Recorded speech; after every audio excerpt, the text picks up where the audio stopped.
station on Space to Ground. Welcome to Space to Ground. I'm Ana Cristina Olvera. SpaceX is getting ready to wrap up another successful supply run to the station this week. The Dragon spacecraft has been packed with more than 4,000 pounds of cargo and science as it gets ready to leave the station. Flight controllers on Earth will send all of the commands to Canadarm2, releasing Dragon on Saturday morning.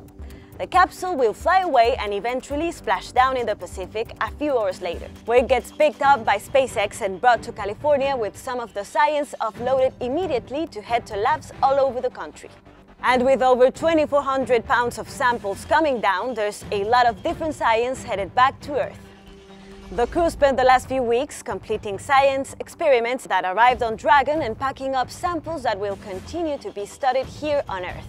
Some of the investigations returning cover topics like creating more effective pharmaceuticals, growing new types of plants for food in space, studying fruit flies to see how astronaut immune systems change with microgravity, and a whole lot more.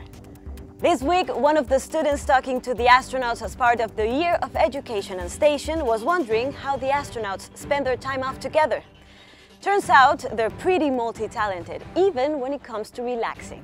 We have a couple of guitars up here, and actually 3 of us on board, myself, Ricky Arnold, and Scott Tingle, are all guitar players, and so we like to play guitars occasionally on Friday nights or Saturday nights. So we try to have fun when we can. We do get some time off on weekends, and that's a nice time just to talk about the week, unwind, and get ready for what's next the following weeks. Keep sending in your questions using the hashtag #SpaceToGround. We'll see you next week. Subscribe for more space.